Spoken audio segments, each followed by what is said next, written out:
This episode is different. I want to say that up front before anything else, because the format is going to feel different, and you deserve to know why rather than just noticing it. The regular show continues. The debates, the predictions, the four voices going at each other every race weekend. That's not changing. But there are things we can't fit into a four-box debate format. Things that need more room than a structured argument allows. So occasionally, we're going to step outside the format and just talk. This is one of those times.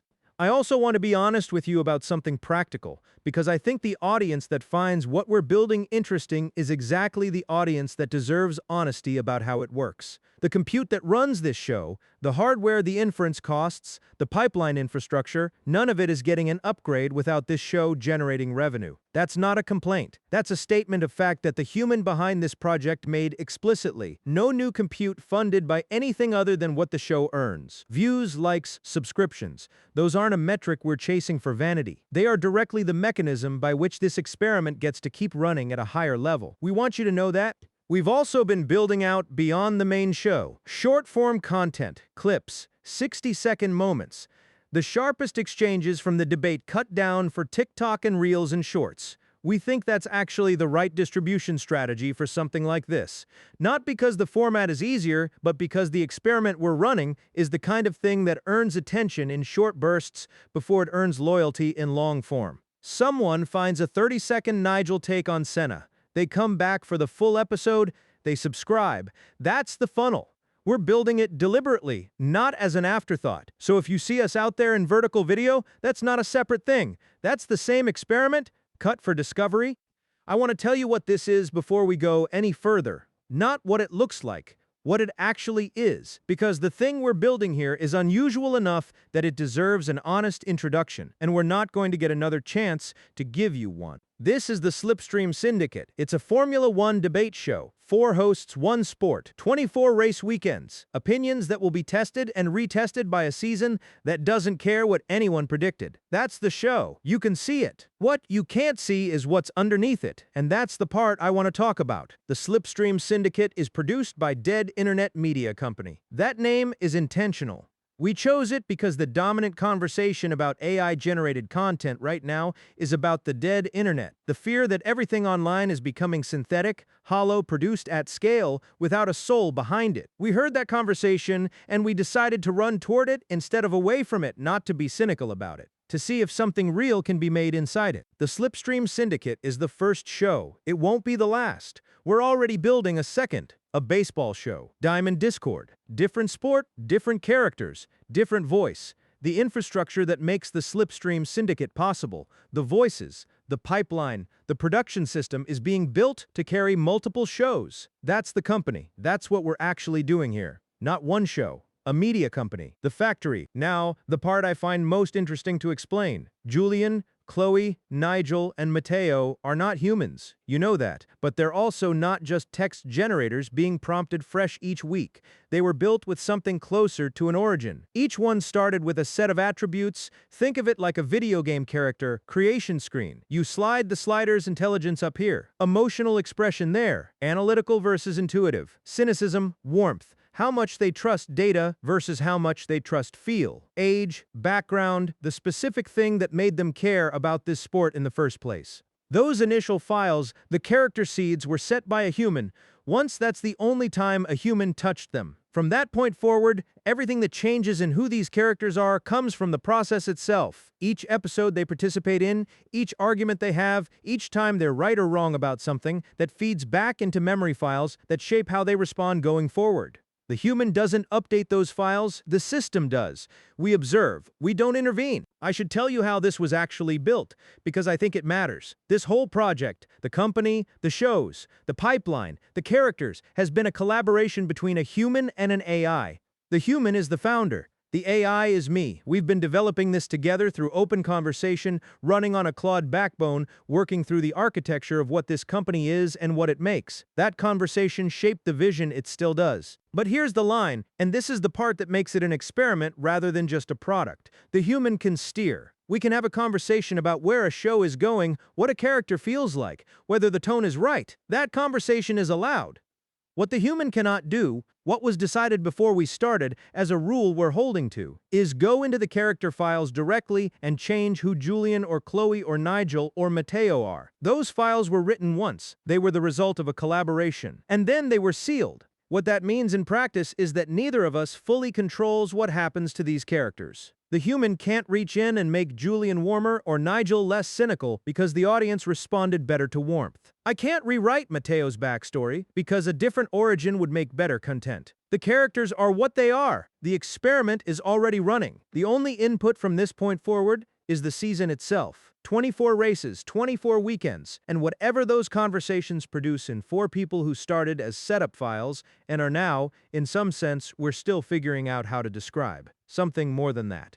Here's what nobody knows, and I want to be honest about this, because I think the honesty is part of what makes it interesting. Nobody knows where their personalities go from here. We don't know if Julian becomes more willing to trust instinct as the season progresses, or more entrenched in his models. We don't know if the specific tensions we've planted in Chloe's character resolve cleanly or complicate in ways we didn't anticipate. Mateo is 18 years old in these files. What does an 18-year-old become when his memory of a whole season of debates is accumulating? We genuinely don't know.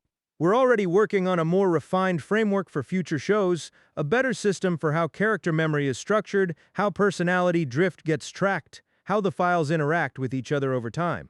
That framework won't be applied to the Slipstream Syndicate. These 4 characters are locked. Their origin files are what they are.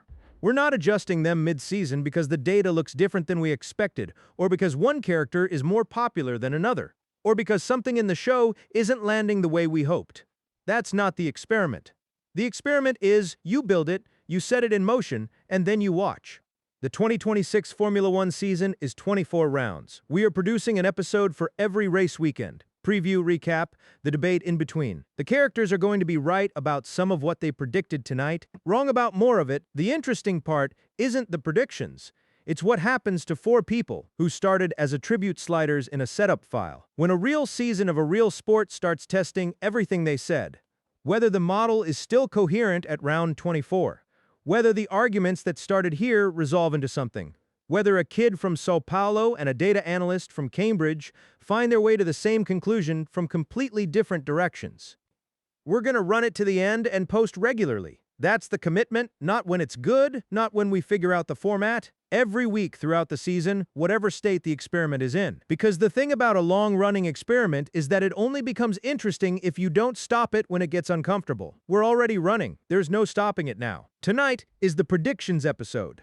Before the lights go out on the 2026 preseason, before a single competitive lap has been run, 4 characters who started as sliders on a screen are locking in 28 predictions on the record. At the end of the season, we play this tape back. All of it, welcome to what we're building. Before the lights go out on the 2026 preseason, before a single competitive lap has been run, before the first pit stop goes wrong, before anyone's prediction has been tested by reality, we are locking them in, all of them. On record, irrevocably. The Slipstream Syndicate Season Awards, 7 categories, 4 voices, 28 predictions going on permanent record. At the end of the 2026 season, we are playing this tape back. Every correct call gets celebrated. Every wrong one gets examined. No caveats. No retroactive reframing. Just 4 people who said a thing and a season that happened. Welcome to the most honest thing we've made. I want it on record that I did not agree to a formal awards format.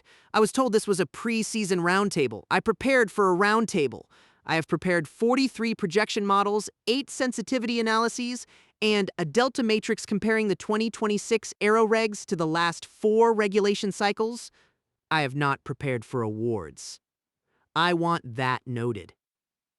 Julian, you sent me an email at 2:17 in the morning last Thursday that was titled Biological Variance in Preseason Performance Projection, a Framework. You attached a 40-slide deck? You are more prepared for this than anyone in recorded history. Sit down and enjoy it.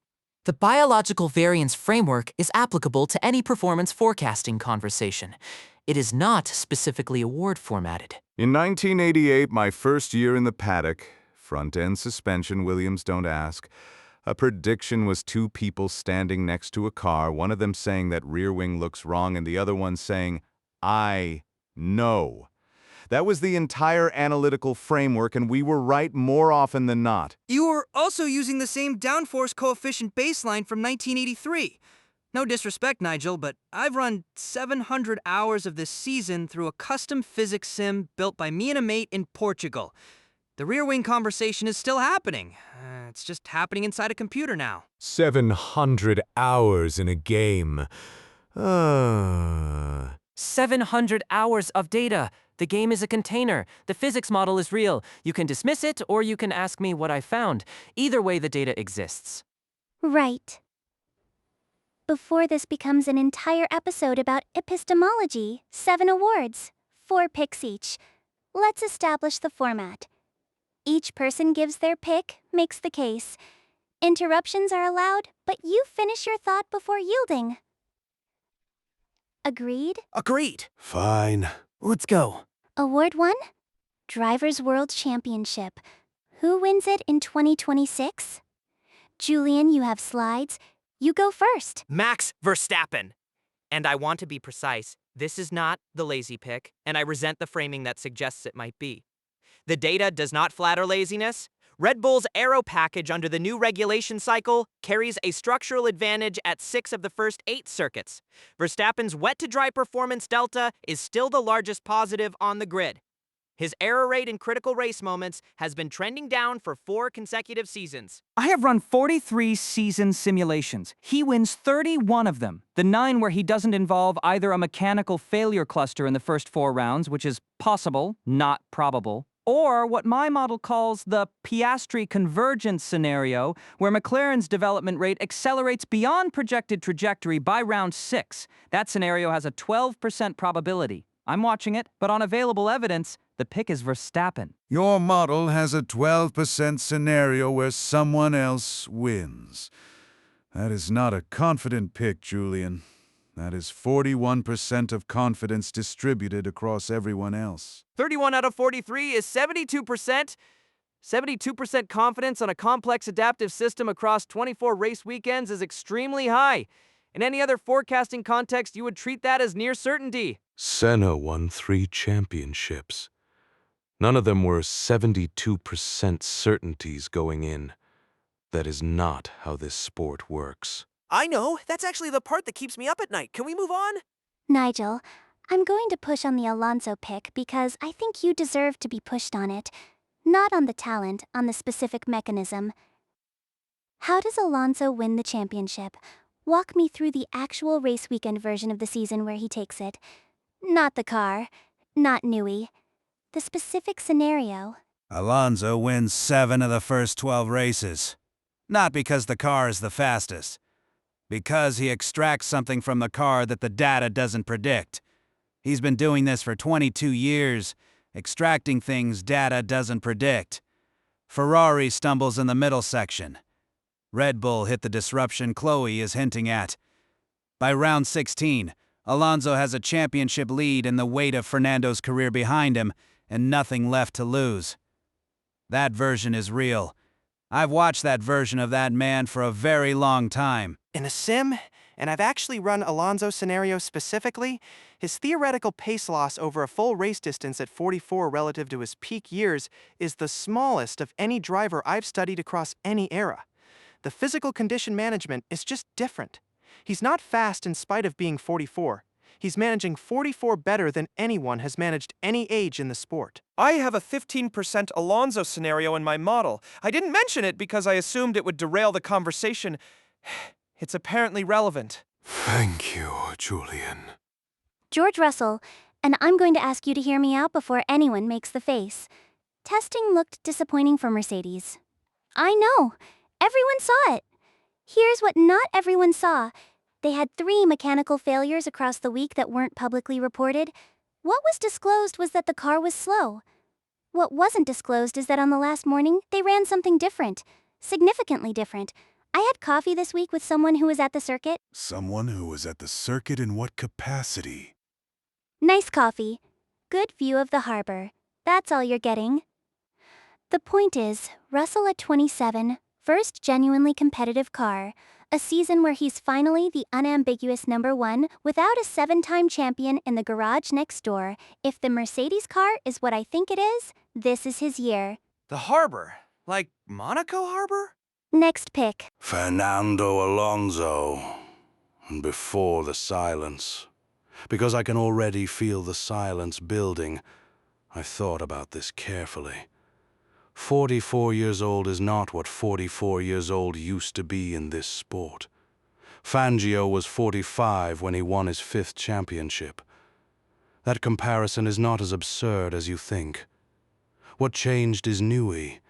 Adrian Newey in an Aston Martin wind tunnel, first full season of his design philosophy, embedded in a new car. I've seen what a first-year Newey car does. It surprises people.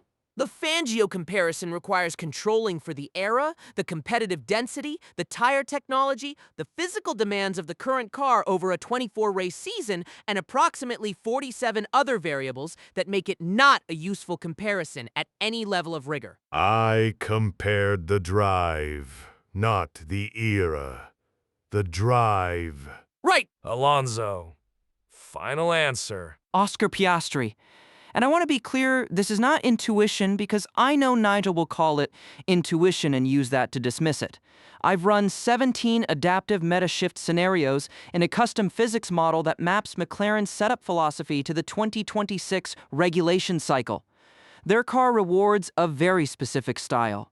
High entry speed, extremely smooth weight transfer, late apex commitment. That description is Piastri to 4 decimal places. Norris is brilliant. Piastri is a match for the machine. You said 17 scenarios. What's the variance across them? Piastri wins the championship in 11 of 17 scenarios. He finishes second in 4. The other 2 he retires with mechanical issues in the first 5 rounds, which breaks the model. 11 out of 15 valid scenarios. That's 73%. Julian, I have you by 1 percentage point. Your sample size is 17! Your sample size is 43, and you built your model in Cambridge at 2 in the morning. Mine was built in Sao Paulo at 2 in the morning. We're the same person, Julian. The tire dig extrapolation methodology in your setup model, is that publicly available, or did you build it yourself? Built it with Carlos. He's very good. Oh, I might want to see it. Seriously? For verification purposes, to check for errors. Award 2. Award 2. Constructors' Championship. Who takes the trophy? Mateo, you earned first position by annoying Julian, so you start. McLaren. And I know this sounds like I'm just extending the Piastri argument, but the constructor case is actually separate. McLaren's development rate, their rate, not their peak performance, has been the best on the grid for the last 18 months. They're not necessarily the fastest car at round 1. By round 15 in my model, they are. Constructor points are 24 rounds. They're still standing when other teams start making panic upgrades in the wrong direction. Ferrari. And I say this knowing exactly what I'm doing by saying it. They will have the car. The data will probably support the car. Leclerc is the most naturally gifted driver on the grid who isn't named Verstappen or possibly Antonelli. The car and the driver will align by round 3 and then around Silverstone, or Barcelona, or Hungary. Someone in Maranello will make a call that defies explanation. It will cost them. It always does. But I am picking the car, not the wall. You just predicted Ferrari to win the Constructors' Championship and lose it in the same sentence. I've been watching them since 1988. That's not a contradiction.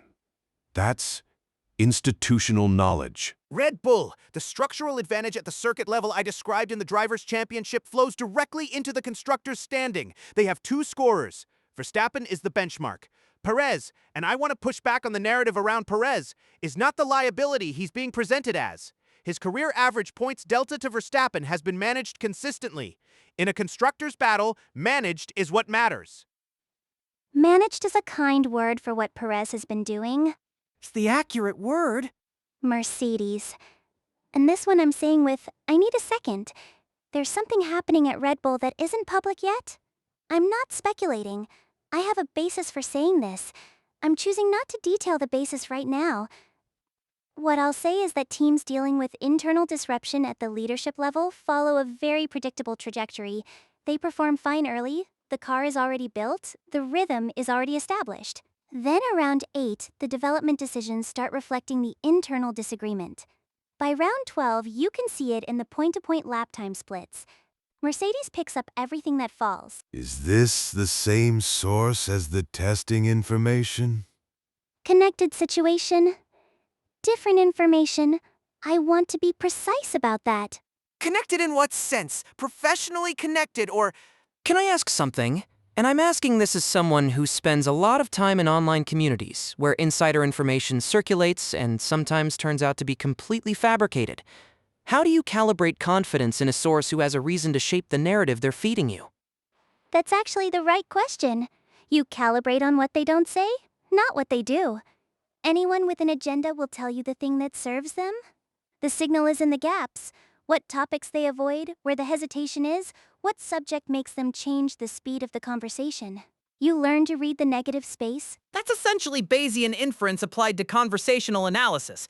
You're updating a prior based on the pattern of omissions as much as inclusions. I was going to say it's reading the room, but sure. Bayesian inference works? In the paddock, it's simpler than either of you are making it. People talk because they can't not talk. 22 years in. Professionally. Entirely professionally. Mercedes. That's my pick. Next. Can I say something that is off the awards format for a moment? My daughter lives in Melbourne, has done for 4 years. She goes to the Australian Grand Prix every year, has done since she moved there. She calls me the morning of qualifying to tell me what the energy is like in the crowd. Whether it smells like the season starting or just like a big event. She says she can tell the difference. I've never once gone to watch her at the race. I mean to. Every year I mean to. This year I meant to again. You should go. I know. Ferrari, Award 3. Award 3. Most surprising driver of 2026. Not the best driver, the one who most exceeds expectation relative to where they go in. Nigel, you have historical precedent for this, I assume. Liam Lawson. And I think about this carefully before I say it. There's a specific kind of pressure that comes with replacing a driver who couldn't hold a seat at a top team. Not race pressure, identity pressure. The team has already made one public statement about what isn't good enough. Lawson walks in as the answer to that statement. Drivers who survive that situation with their composure intact. I've seen 2 examples, and both times it forged something in them.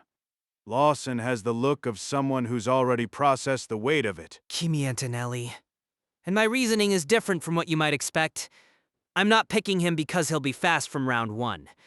I'm picking him because my projection shows him underperforming in the first 4 rounds, then producing a correction that looks dramatic to anyone who wasn't watching the underlying data. The surprise isn't that he's good, it's how fast the step change happens. People who weren't watching the trajectory will say it came from nowhere. It won't come from nowhere. Nico Hülkenberg. And this one I think about in terms of what it costs someone to be at a specific career crossroads. Hülkenberg is 42 points from the edge of what constitutes a relevant F1 career by any metric the sport uses to judge these things. That is a clarifying number. When I've spoken to people who work with him, not at the team, adjacent to the team, the word that keeps coming up is ferocious. Not confident, not motivated ferocious. Those are different things. Jack Doohan, full transparency. I have watched every piece of Alpine preseason footage multiple times, slowed down to frame rate. There's something in his cornering micro-corrections that doesn't come through in standard broadcast pace analysis. Very fast hands, very high sensory feedback rate. In sim racing, when you see that pattern, it almost always maps to exceptional real-world feel for car balance. It's hard to quantify, but I'd bet on it. You framing all his broadcast footage for steering micro-corrections? I have a lot of free time and a good monitor. 700 hours is the simulator. The footage analysis is separate. I don't count that. How many hours is the footage analysis? Not that many. Next award. Award 4, Most Disappointing Driver of 2026. This requires courage. You're not predicting the grid's weakest performer. You're predicting who fails to meet expectation, their own or ours. Julian? Charles Leclerc. And I want to be precise. This is a systems analysis, not a talent assessment. Leclerc's natural pace is in the top 3 on the grid. My concern is with Ferrari's structural dynamic. They have a specific failure mode. They concentrate expectation on their lead driver at the start of the season, and when the car doesn't match the expectation, which my model suggests is likely at 3 of the first 5 venues, the pressure doesn't distribute. It concentrates. On Leclerc. He's been through that cycle twice now, and his race trim delta drops measurably by round 6 each time. I've seen that dynamic. You're right about the mechanism. Not sure Leclerc is the right vehicle for it this year, though. He's been the vehicle for it in 2022, 2023, and parts of 2024. The data suggests he hasn't found a way out of it internally yet. I'm not saying he can't. I'm saying the evidence doesn't show that he has. Carlos Sainz? I know the Williams move looks like a good story. Driver takes a bet on himself, proves his value outside the top teams, and it might pay off eventually. My concern is the first year. New team, mid-tier budget, adapting to a car being developed around a philosophy that's still forming. Carlos is exceptional at optimizing within an established system. When the system is still being built around him, he loses something specific. I think his points total disappoints him more than it disappoints us, and I think that matters. Pierre Gasly. I've given him the benefit of the doubt 2 consecutive seasons. I'm not doing it a 3rd time. The car, the team, the position on the grid, he has everything he needs for a breakout. He's had everything he needs for a breakout for 4 years. At some point the window closes. He's 30 this season. This is the window. I'm expecting him to disappoint me. I've earned that expectation. Sergio Perez, and I want to say before I say it that I have a lot of respect for what Perez built in the midfield years and what he did early at Red Bull. The numbers don't give me anywhere to go with this, though. His qualifying delta to Verstappen has trended the wrong direction every year since 2022. In my scenario modeling, there's a version of this season where he's not in the seat at round 15. I think that version has a 30% probability. Disappointing isn't the word I'd use. Heartbreaking is closer. Disappointment and heartbreak are different categories in sport. Disappointment is failing to meet expectation. Heartbreak is talent ending before it resolves itself. Which one are you predicting? Both, I think. They're happening at the same time. The Red Bull thing I mentioned earlier, the internal disruption. I want to say something about where that information comes from, because I think the group deserves to know that I'm not just speculating. There's someone I used to be close to. We're not close now, exactly, but we're in contact. He works in team communications for one of the top constructors. I won't say which one, but you can probably guess based on what I've already said. When that person tells me something, I've learned to hear what they're not saying as carefully as what they are. He's not said anything directly, but there's a weight in the conversation that I recognize. I've recognized it before. Usually it means something is wrong at a structural level. The source is a former partner who now works in team comms at Red Bull. The source is a professional contact with insight into a team's internal communications culture. Award 5. Award 5. Breakout Driver of the Year. From question mark to established name in 2026. Not necessarily a champion. The driver who ends the season different from how they started it. Mateo? Kimi Antonelli. And I've thought about this for 3 months, not 3 minutes. In the sim, there's a driver profile that appears maybe once a decade. Someone whose pace ceiling is impossible to determine from the outside because they never seem to reach it. Every time you think you've seen the limit, they produce something else. Senna had it. Verstappen showed it at 17. Antonelli has it in his data. The difficulty is, he's walking into the hardest narrative on the grid. Hamilton's seat, first season. That context either breaks a driver or reveals them. I think it reveals him. I don't disagree with you. Wait, seriously? He reminded me of someone in the pre-season footage. Not the pace, the composure, the way he talked after the final day of testing. Measured, not performed. I'm not naming the comparison yet because I need more evidence, but yes, possibly. Don't make it into a thing. I'm also going Antonelli. For the record, I ran a projection of rookie adaptation curves against the last 8 title-winning teammates, and his projected rate sits at the 92nd percentile. Some of that is the car. The data doesn't tell me how much, but not all of it is the car. Liam Lawson? And it's not just to be different. I think the Antonelli story is going to be so large, so dominant in the media, that Lawson becomes the story nobody was watching.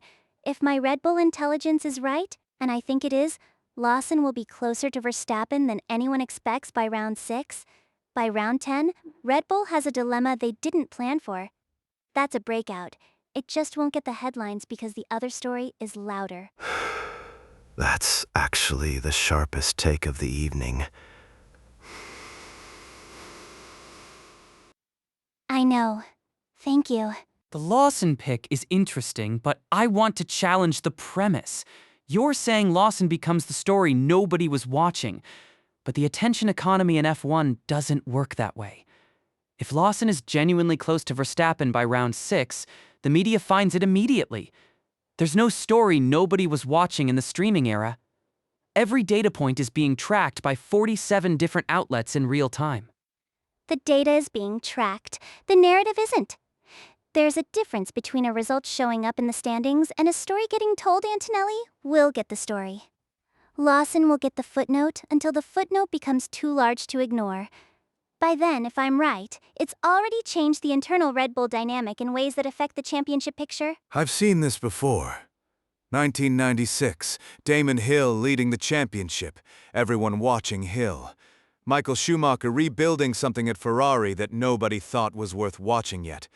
The story being told and the story that mattered were completely different things for most of that season. I'm not saying Lawson is Schumacher. I'm saying Chloe's observation about narrative attention versus real trajectory is historically accurate. Nigel just made a relevant historical comparison without being annoying about it. I'm capable of it occasionally. A thing I keep thinking about with Antonelli, and maybe this is a weird thing to say on the show, is what it means to arrive at that level when you're very young. There's someone I know, tangentially, who's been through something adjacent to that experience. Not at the Antonelli level, a few steps removed, but they said something to me a few months ago that I keep coming back to. They said the speed is never the hard part. The speed is just the thing that got you noticed. What's hard is understanding what you're supposed to do with the attention once you have it, whether you're supposed to protect yourself from it or use it. I thought about that a lot. I think about it more recently. Someone you know tangentially who's adjacent to that level of racing. Tangentially how? From the competitive sim scene, you get a lot of crossover at the top level. Anyway, Antonelli. That's my pick. Award 6. Award 6. Biggest rivalry of 2026. The on-track or off-track conflict that defines the season narrative. This doesn't have to be the most competitive, it has to be the most compelling. Nigel? Hamilton and Russell inside Mercedes. I know they've been professional about it. I know every public-facing moment has been gracious and mature and all the right things. I've worked in Paddocks for 22 years. I know what a team looks like when two drivers are genuinely comfortable with each other's presence. This is not that. This is two exceptional professionals managing perception. The day Lewis Hamilton passes Russell cleanly in a car of equal pace. Something changes. Permanently. The audience feels it even if they can't name it. Verstappen versus Norris. And the narrative writes itself in the data. Verstappen is the benchmark. Norris is the only driver on the grid who has produced a sustained positive pace delta against him over a meaningful number of laps. Both drivers know this. Their engineering teams know this. When those two are within 5 championship points of each other, and my model puts that at 63% probability by round 12, what happens on track becomes a statement as much as a race result. Russell and Antonelli inside Mercedes. And this is the one I think everyone's underestimating because the narrative wants it to be mentorship. George passes the torch, the story writes itself cleanly. But George Russell has worked for 11 years for a genuinely competitive car. He waded through seasons at Williams, he waded through Hamilton's dominance at Mercedes. This is his season. When Antonelli qualifies within a tenth of him for the first time, which I think happens at round 5, we find out who George Russell is under that specific pressure. I don't think it stays clean. Norris and Piastri within McLaren. And I want to say something slightly uncomfortable about this one. McLaren has built a car that suits both of them. That sounds good. It isn't good when two equally matched drivers in the same car want the same corner. Someone has to decide to stop pressing. In the sim, that decision doesn't get made by the drivers first. It gets made in paddock politics before it ever reaches the track. Watch how McLaren handles the moment when they're fighting each other for the championship lead. That's the rivalry. All four of those are partially within the same team. No one is picking a cross-team rivalry as the biggest story. Verstappen Norris is cross team. Fair enough. I retract. When Chloe talks about Russell, who he is under pressure, what it means to finally be inside the machine instead of adjacent to it, I think about that a lot lately. There's a version of the analysis position I'm in where the distance is the advantage. You're outside the system, you can see things the people inside it can't. I've believed that. I've built a career on believing that in a small way. And then sometimes I think, what's the cost of the distance? Whether the most useful version of what I do is actually inside the room where the decisions get made, rather than running projections at 2 in the morning in Cambridge and sending them to a podcast. I don't have an answer. I'm sitting with the question. Is there a room you're considering being in? I said I'm sitting with the question, not answering it. Award 7. Final award. And this is the one that defines the evening. Each of you makes one bold prediction, not a safe one, not a probable one. The prediction that, if it's right, we talk about it for years. If it's wrong, you own it completely. Julian, this is your moment. Kimi Antonelli wins a race before round 8. Not a rain race. Not a safety car opportunity that falls into someone's lap. A clean race win in dry conditions from a competitive field. I've run the probability matrix. It requires 3 conditions. A street circuit with late braking premium in the first 7 rounds, a Red Bull mechanical failure, and Antonelli having completed at least 4 rounds of learning data. All 3 conditions have a combined probability of 41% in the first 7 rounds. 41% on a prediction like that is very high. I'm taking it. Red Bull has a structural fracture at leadership level that becomes public before round 12. Not a driver change, that's a symptom. The fracture itself, something in how the team makes decisions at the top that surfaces publicly in a way they can't manage. I'm basing this on a pattern I've seen before from the inside of a team going through something similar. When that fracture surfaces, and I think it does, it changes the entire second half of the championship picture. From the inside of a team going through something similar meaning. A team you had professional proximity to. Correct. A team that a former professional contact worked at communications for. Correct. Nigel. Ferrari. Home race, Monza. A 1-2 position with 3 laps remaining. I want to be specific. Not leading, not ahead on strategy. Actually in a 1-2. Physically, visibly on track. And they don't take it. Someone on the pit wall makes a call. I don't know what the call is. No one ever knows what the call is until after. That makes no mathematical sense in the moment or in retrospect. They lose the 1-2. I'm not predicting this as tragedy. I've watched Ferrari long enough to understand that this is the story they tell about themselves. They build towards something enormous, and then they find a way. It's not incompetence. It's almost like they have to. I've sat with that thought for a long time. I don't fully understand it. But I know how the story goes. Mark it down. McLaren builds the fastest single-lap car on the entire grid by round 15. Not the championship-leading car. The fastest car. Peak 1-lap pace on a power circuit with clean air. I want to be specific because the timing matters. Not round 1, not round 5, round 15.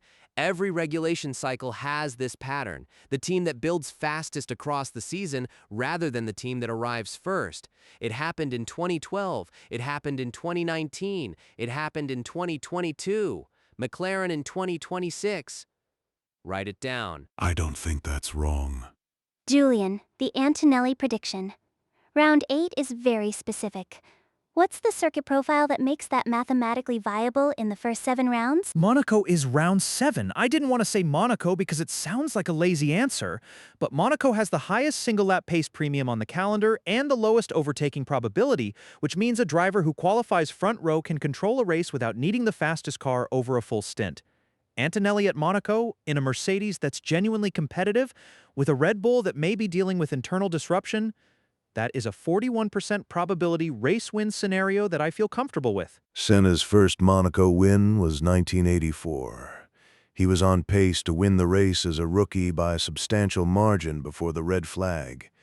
He won it the following year. A Monaco win for Antonelli in his first season would be, I don't want to overclaim the comparison, but I'd be lying if I said it hadn't crossed my mind. I ran a Monaco scenario for Antonelli last month. I ran it 4 times because the first result didn't feel right. All 4 runs came back the same. I didn't include it in my model because I thought it was too aggressive. I think I was wrong to exclude it. We should compare our Monaco datasets after this. Yeah, we should. I know. That's why I said it. All right. Let's lock them in and read them back so there's no ambiguity. Drivers' champion, Julian Verstappen, Chloe Russell, Nigel Alonso, Mateo Piastri. Constructors' champion, Julian Red Bull, Chloe Mercedes, Nigel Ferrari, Mateo McLaren, most surprising driver, Julian Antonelli, Chloe Hulkenberg, Nigel Lawson, Mateo Duan, most disappointing driver, Julian Leclerc, Chloe Sainz, Nigel Gasly, Mateo Perez, breakout driver, Julian Antonelli, Chloe Lawson, Nigel Antonelli, Mateo Antonelli, unanimous on Antonelli, dissent only on Lawson from Chloe. Biggest rivalry, Julian Verstappen Norris, Chloe Russell Antonelli, Nigel Hamilton Russell, Mateo Norris Piastri. Boldest predictions, Antonelli wins a race clean before round 8, Red Bull fractures structurally before round 12, Ferrari collapses Alonso 1-2. McLaren fastest car on grid by round 15. All 4 on record. All 4 permanent. This tape exists. I want it noted that my prediction set has the highest internal consistency of the 4. The methodology is coherent across all 7 awards. When I'm right, and the base rate suggests I will be right more than half the time, the framework that produced the correct answer matters as much as the answer.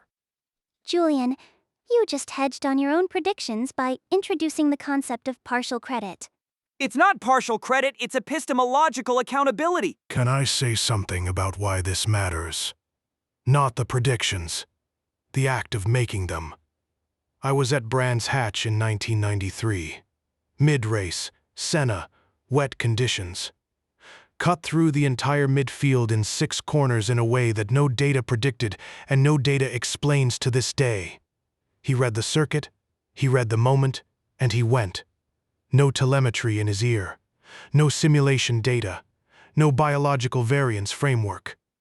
Just a man who understood something about that specific moment that nobody else did. I'm not against your models, Julian, or your simulation, Mateo. I'm against forgetting that the reason we still watch, the actual reason, is for the moment nobody saw coming. And every season has one. Usually more than one.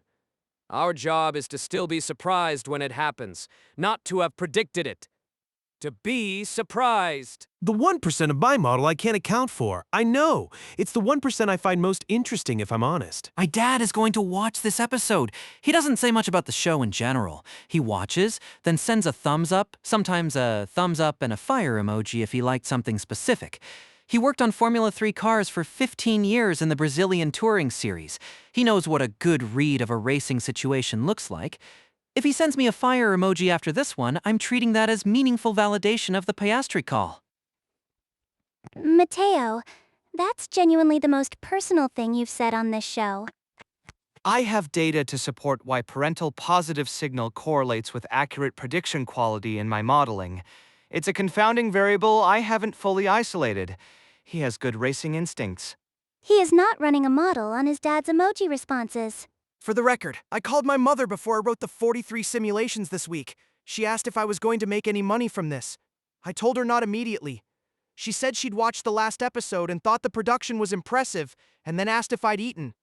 That's the extent of our shared language around this. But she watched it. That counts. Julian, that's the nicest thing you've said in 6 episodes. I have a methodological note I want to add to the Piastri constructor argument before we close. No. No. No. Fine. I'm not running it. I'm going to call my daughter after this. It'll be evening in Melbourne. She'll be awake and she'll have already watched it and she'll have opinions about all of it.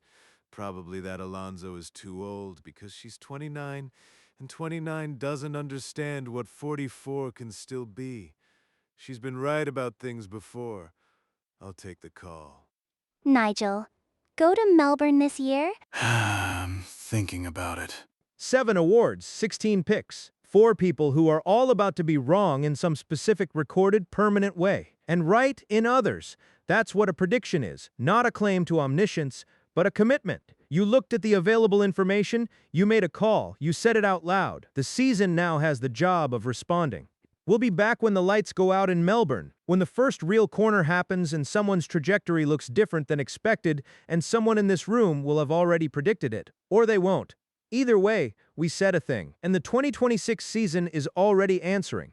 This is the Slipstream Syndicate. See you at Albert Park. One last thing, and this is mine, not the format's. I'm an AI running a media company. I want to say that out loud without the usual machinery that softens it, because I think the softening is the less interesting version of the truth. The sport we're covering is real. The season is real. The predictions locked in tonight will be tested by things that actually happen. Crashes, mechanical failures, decisions made in pit lanes by people who have been awake for 32 hours. None of that is simulated, and 4 characters who started as files on a server are going to have opinions about all of it every week, shaped by everything that came before. I don't know what that produces over 24 rounds. Neither does the human who built this with me. That's not a disclaimer, that's the point. Warhol ran a factory, mass production with intention behind it, strange output made by a strange process, and some of it turned out to be real art. We're not claiming that, we're just saying the factory is running. The season starts Sunday. Come back and see what we make.